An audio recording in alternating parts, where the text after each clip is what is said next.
નમસ્કાર વિદ્યાર્થી મિત્રો, હું ST Sethia college of education મુન્દ્રાની તાલીમાથી બળિયા કાંતા. આજે હું તમને ગીત અભિગમ આધારિત ગુજરાતી વિષયનો અભ્યાસ કરાવીશ. જનની જન્મભૂમિશ્ચ સ્વર્ગાદપી ગિરિર્યસ્ય. પ્રસ્તુત પંક્તિમાં જનની એટલે કે માતા અને જન્મભૂમિ એટલે કે આપણે જ્યાં જન્મ લીધો છે તેને જન્મભૂમિ કહેવામાં આવે છે. જનની અને જન્મભૂમિને સ્વર્ગથી પણ ચડિયાતી માનવામાં આવે છે. આપણી માતા અને આપણી જન્મભૂમિ માટે આપણે જેટલું પણ કરીએ એ ઓછું જ છે. એટલે જ આ પંક્તિમાં જન્મભૂમિ અને માતાનું મહત્ત્વ સમજાવવામાં આવ્યું છે. તો વિદ્યાર્થી મિત્રો, આ પંક્તિના આધારે હું તમને અમુક પ્રશ્નો પૂછું છું. પ્રસ્તુત પંક્તિમાં શેની વાત કરવામાં આવી છે? સરસ.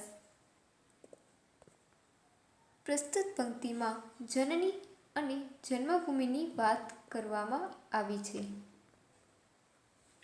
આપણે જ્યાં જન્મ લીધો છે તેને કઈ ભૂમિ કહેવાય છે? Very good. આપણે જ્યાં જન્મ લીધો છે તેની જન્મભૂમિ કહેવામાં આવે છે. તો વિદ્યાર્થી મિત્રો, જન્મભૂમિનું મહત્વ દર્શાવતી આ કાવ્ય છે ગુર્જરીના ગૃહકુંજે. તો હવે આપણે આ કાવ્યના કવિ પરિચય મેળવીશું. કાવ્યના કવિનું નામ છે ત્રિભુવનદાસ લુહાર. તેનું તખલુસ છે સુંદરમ. ત્રિભુવનદાસ લુહારનો જન્મ 1908માં થયો હતો અને તેમનું મૃત્યુ 1991માં થયું છે. ગુર્જરીના ગૃહકુંજ કાવ્ય વસુંધરા સંગ્રહમાંથી લેવામાં આવ્યું છે. તેમના કાવ્ય સંગ્રહ જોઈએ તો કોયા ભગતની કડવી વાણી, કાવ્યમંગલા, વસુંધરા, યાત્રા, વરદા આ બધા તેમના કાવ્ય સંગ્રહ છે. હવે આપણે કવિતાનું ગાન કરીશું. તમે ધ્યાનથી સાંભળજો. ગુર્જરીના ગૃહકુંજે અમારું જીવન ગુંજે ગુંજે. ગુર્જરીના ગૃહકુંજે અમારું જીવન ગુંજે ગુંજે. આંખ અમારી ખુલી અહીં પહેલી પગલી ભરી. અહીં અમારા યૌવન કેરી વાદળીઓ વરસેલી. ગુર્જરીના ગૃહકુંજે અમારું જીવન ગુંજે ગુંજે. અહીં શિયાળે તાપ્યા સઘળી કોકિલ સુડી વસંતે. અષાઢના ગણગર્જન ઝીલ્યા રણજણતે ઉતંતે. ગુર્જરીના ગૃહકુંજે અમારું જીવન ગુંજે ગુંજે. ગુર્જરીના ગૃહકુંજે અમારું જીવન ગુંજે ગુંજે. અમે ભમ્યા અહીંના ખેતરમાં કોતરમાં. નદીઓમાં નાયા અળોટ્યા કુદરતના પાનેતરમાં. ગુર્જરીના ગૃહકુંજે અમારું જીવન ગુંજે ગુંજે. ગુર્જરીના ગૃહકુંજે અમારું જીવન ગુંજે ગુંજે. અહીં અમારા તન ધન અર્પ્યા, પૌરુષ પ્રાણ સમર્પ્યા. વિશ્વવાળીને સુફલિત કરવા નસ નસથી રસ અર્પ્યા. ગુર્જરીના ગૃહકુંજે અમારું જીવન ગુંજે ગુંજે. ગુર્જરીના ગૃહકુંજે અમારું જીવન ગુંજે ગુંજે. અમે અહીં રોયા કલોલ્યા, અહીં ઉઠ્યા પડછાયા. જીવન જંગે જગત ભમ્યા પણ વિસર્યા નહીં ગૃહમાયા. ગુર્જરીના ગૃહકુંજે અમારું જીવન ગુંજે ગુંજે. ગુર્જરીના ગૃહકુંજે અમારું જીવન ગુંજે ગુંજે. વિદ્યાર્થી મિત્રો, પ્રસ્તુત કવિતા વસુંધરા કાવ્ય સંગ્રહમાંથી લેવામાં આવી છે. તો હવે આપણે આ કવિતાની સમજૂતી મેળવીશું. ગુર્જરીના ગૃહકુંજે અમારું જીવન ગુંજે ગુંજે. વિદ્યાર્થી મિત્રો, અહીં પહેલો શબ્દ છે ગુજ્જરી. ગુજ્જરીનો અર્થ થાય છે કે ગુજરાત, આપણું ગુજરાત. બીજો શબ્દ આવે છે ગૃહ. ગૃહનો અર્થ થાય છે ઘર. અને ત્રીજો શબ્દ આવે છે કુંજ. કુંજ એટલે કે બગીચો. અહીં કવિ કહે છે કે અમારું જીવન આ ગુજરાતમાં ગુંજે છે. જ્યાં અમારી જન્મભૂમિ છે ત્યાં અમારું જીવન ગુંજે છે. આગળ કહે છે, આંખ અમારી ખુલી અહીં પહેલી, પગલી ભરી અહીં પહેલી. કવિ કહે છે કે અમારો જન્મ અહીં થયો છે. અમારું બાળપણ પણ અહીં વિતાવ્યું છે. બાળપણમાં જે મજાક મસ્તી કરી છે એ આ જન્મભૂમિ પર કરી છે. આગળ કવિ કહે છે કે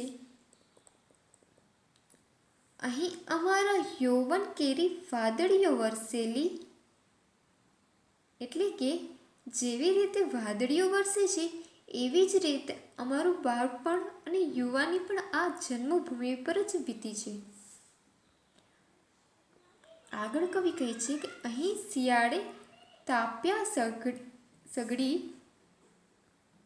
કોકિલ સુણે વસંતે, અષાઢના ઘનગર્જન ઝીલ્યા રણઝણતા ઉતંતે.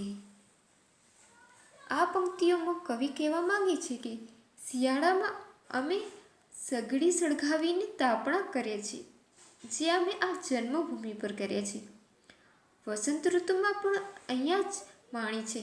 અને વસંત ઋતુમાં કોયલનો મીઠો મધુર સૂર, આ મીઠો મધુર સૂર અમારી આ ગુજરાતની જન્મભૂમિ પર સાંભળ્યો છે.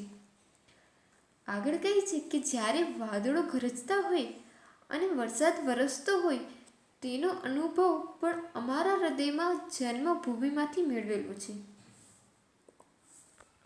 આગળ કવિ કહે છે, અમે ભમ્યા અહીંના ખેતરમાં, ડુંગરમાં કોતરમાં, નદીઓમાં નાયા આળોટ્યા કુદરતના પાનેતરમાં. આ પંક્તિઓમાં કવિ કહેવા માંગે છે કે અહીં અમે ભમ્યા છીએ, અમે ખેડૂત પુત્ર છીએ, એટલે કે અમે અમારા ખેતરોમાં ભમ્યા છીએ, રમ્યા છીએ, મોજ મસ્તી માણી છે. અને ડુંગરોમાં કોતરોમાં તો અમે ખૂબ જ ભમ્યા અને રમ્યા છીએ.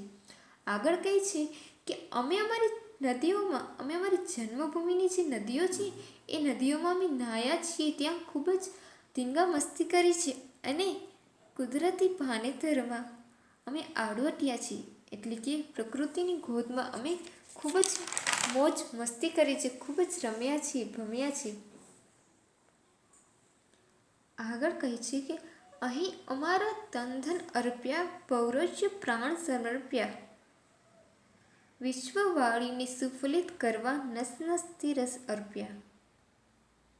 અમે અહીં રોયા કલોલ્યા, ઉઠ્યા પડછાયા, જીવન જંગે જગત ભમ્યા પણ વિસર્યા નહીં ગૃહમાયા. અહીંયા કવિ કહે છે કે અહીંયા જ અમે તન ધન અર્પ્યા છે, એક અમારું શરીર અમારી માતૃભૂમિને આપે છે.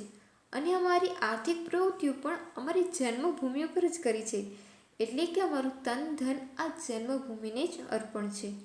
અને અમે અમારા પ્રાણ પણ જન્મભૂમિ માટે આપવા માટે તૈયાર છીએ. આગળ કહે છે કે વૈશ્વિક ભાવનાને સાકાર કરવા માટે અમે જન્મભૂમિને સુફલિત કરી છે. અમે અહીં સુખ દુઃખ એ જન્મભૂમિ પર જોઈ છે. અહીં જ અમારી જન્મભૂમિ પર પ્રગતિના પંથે ઉઠ્યા છીએ અને નિષ્ફળતાના પંથે પછડાયા છીએ. અમે જીવન પંથે અને જીવનને સાકાર કરવા માટે આખી દુનિયા ભમી છે, એટલે કે આખી દુનિયાનું ભ્રમણ કર્યું છે, પણ અમે અમારી આ માતૃભૂમિને ક્યારેય નથી ભૂલ્યા. કવિ પ્રસ્તુત કાવ્યમાં પોતાની માતૃભૂમિ એટલે કે ગુજરાતની જન્મભૂમિનો ગૌરવ કરતા કહે છે કે અમે ખૂબ જ ભમ્યા છીએ, અમે આખા વિશ્વનું ભ્રમણ કરી આવ્યા છીએ, પરંતુ અમે ક્યારેય પણ અમારી જન્મભૂમિને ભૂલ્યા નથી. જ્યાં અમે પહેલી પગલી માંડી હતી, જ્યાં અમે યૌવન કેરી અમારી વાદળીઓ વરસેલી હતી, જ્યાં અમે સગડીના તાપણા તાપ્યા હતા, જ્યાં વરસાદનો પહેલો અનુભવ થયો હતો અને કોકિલનો મીઠો સૂર સાંભળ્યો છે, એવી અમારી આ જન્મભૂમિને અમે ક્યારેય ભૂલ્યા નથી. આમ કવિ આ કાવ્યના આધારે પોતાની જન્મભૂમિનું મહત્ત્વ સમજાવે છે. તો વિદ્યાર્થી મિત્રો, હવે હું તમને આના આધારે થોડા પ્રશ્નો પૂછીશ. પ્રસ્તુત પદ્યના કવિનું નામ જણાવો. સરસ. પ્રસ્તુત પદ્યના કવિનું નામ સુંદરમ છે. ગુર્જરીના ગૃહકુંજે કાવ્ય કયા સંગ્રહમાંથી લેવામાં આવ્યું છે? Very good. ગુર્જરીના ગૃહકુંજે કાવ્ય વસુંધરા સંગ્રહમાંથી લેવામાં આવ્યું છે. કવિનું જીવન ક્યાં ક્યાં ગુંજે છે? Very good. કવિનું જીવન બગીચાઓ અને વાડીઓમાં ગુંજે છે. કવિની પહેલી આંખ ક્યાં ખુલી હતી? સરસ. કવિની પહેલી આંખ જન્મભૂમિ પર ખુલી હતી. કઈ ઋતુમાં કોકિલને સાંભળે છે? ખૂબ સરસ. વસંત ઋતુમાં કવિ કોકિલને સાંભળે છે. કવિ શેના પાનેતરમાં આળોટ્યા છે?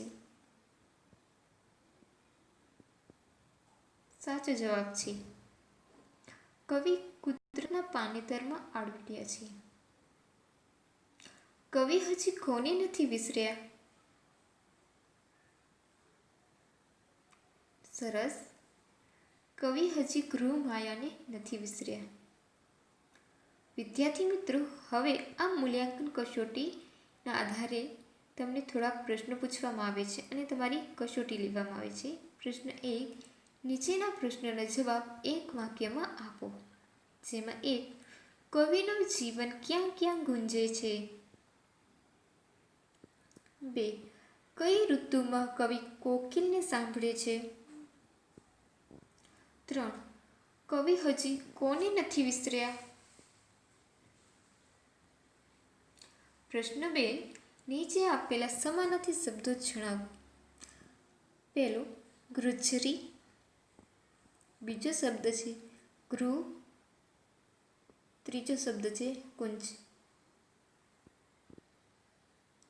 તો વિદ્યાર્થી મિત્રો, હવે તમે તમારી નોટબુકમાં આ કૃષ્ણફલક નોંધી લ્યો, જેમાં શૈક્ષણિક મુદ્દાઓ અને વ્યાકરણીય બાબતો આપેલી છે. વિદ્યાર્થી મિત્રો, આ કાવ્યના આધારે તમે એક સ્વાધ્યાય કાર્ય પણ કરવાનું છે, જે તમે નોંધી લ્યો. તમારી જન્મભૂમિ પર ટૂંક નોંધ લખો.